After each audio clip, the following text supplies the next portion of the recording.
Bună dragi urmăritori! Bun venit pe canalul nostru! Te afli la adresa potrivită, unde poți accesa instantaneu cele mai recente știri. Halil Ibrahim și viziunea sa asupra vieții, libertate, detașare și puterea timpului. Halil Ibrahim, una dintre vedetele emergente ale televiziunii turcești din ultima vreme, este un nume care atrage atenția atât pentru actoria sa, cât și pentru comportamentul său carismatic. Cu toate acestea, pe lângă popularitatea sa pe ecran, gândurile sale despre viața sa privată și abordarea sa față de viață sunt, de asemenea, frecvent puse în lumina reflectoarelor. În acest articol, vom analiza în profunzime deciziile pe care le-a luat cu privire la căsătorie, angajament și filozofia sa de viață și modul în care aceste decizii i-ar putea afecta cariera, percepția publică și viitorul. Mesajele pe care Halil Ibrahim le transmite despre viața sa privată indică, în general, că este departe de ideea de angajament.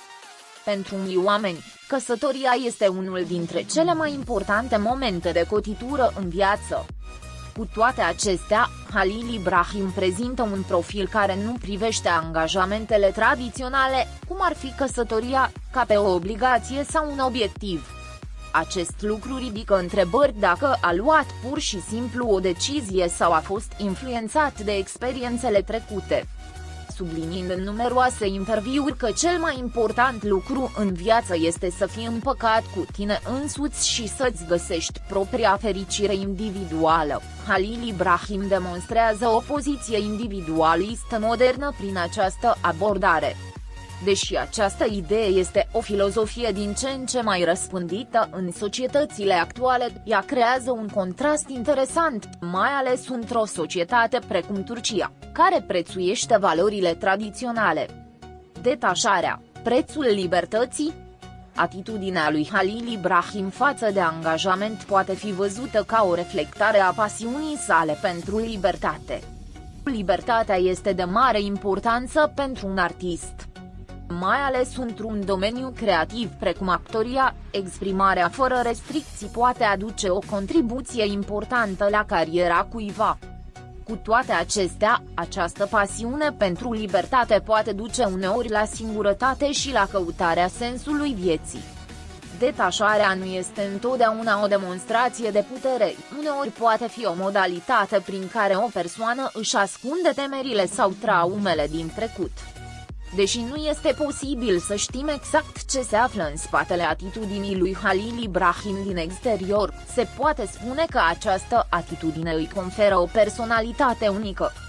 Percepția narcisismului, putere sau amenințare? Una dintre criticile aduse lui Halil Ibrahim este că este perceput ca o personalitate narcisistă. Narcisismul poate fi definit ca o atitudine prin care un individ se admiră pe sine și se vede superior celorlalți. Postura lui Halil Ibrahim, în special pe rețelele de socializare, și atitudinea sa distantă față de fanii săi susțin această percepție. Dar ceea ce este cu adevărat important aici este modul în care această atitudine, numită narcisism, îi afectează cariera și percepția în societate. Încrederea în sine a lui Halil Ibrahim poate fi văzută ca un avantaj pe ecran. Totuși, în același timp, această atitudine poate crea în timp un sentiment de inaccesibilitate în rândul publicului. Este curios ce rezultate va avea această poziție distantă pe termen lung, mai ales având în vedere interesul publicului turc pentru personaje calde și sincere. Relațiile cu femeile, temporare sau permanente.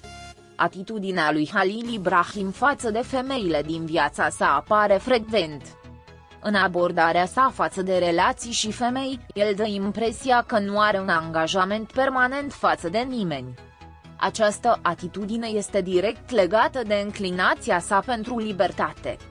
Dar ar putea această situație să ducă la un gol emoțional pe termen lung? Ceyhan probabil preferă să se mulțumească cu relații temporare, pe termen scurt, pentru a evita acele temeri legate de angajament. Totuși, nu trebuie să uităm că natura umană ne poate determina să căutăm o conexiune mai profundă la un moment dat. Dacă atitudinea lui Halil Ibrahim este un stil de viață sau o fază trecătoare, va deveni mai clar în timp.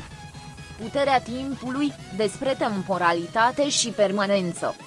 Credința lui Halil Ibrahim în puterea timpului joacă, de asemenea, un rol important în perspectiva sa asupra vieții. Deși timpul este văzut ca panaceul, el ne amintește și de trecerea multor lucruri. Există o mare posibilitate ca Halil Ibrahim să își schimbe poziția și perspectiva asupra vieții în timp. O persoană care este împotriva angajamentului astăzi ar putea avea nevoie de o viață diferită în anii următori. Mai ales în lumea artei, nevoile emoționale și percepțiile oamenilor asupra vieții pot evolua în timp. Din acest motiv, ar fi mai sănătos să evaluăm atitudinea actuală a lui Halil Ibrahim ca pe o perioadă din viața sa, mai degrabă decât ca pe o trăsătură de caracter permanentă. Concluzie: libertate sau singurătate? Poziția distantă a lui Halil Ibrahim față de căsătorie și angajament poate fi văzută ca rezultat al căutării sale de libertate. Dar această căutare a libertății poate crea în cele din urmă singurătate și gol emoțional. Ca artist, este adevărat că această poziție îi oferă un avantaj.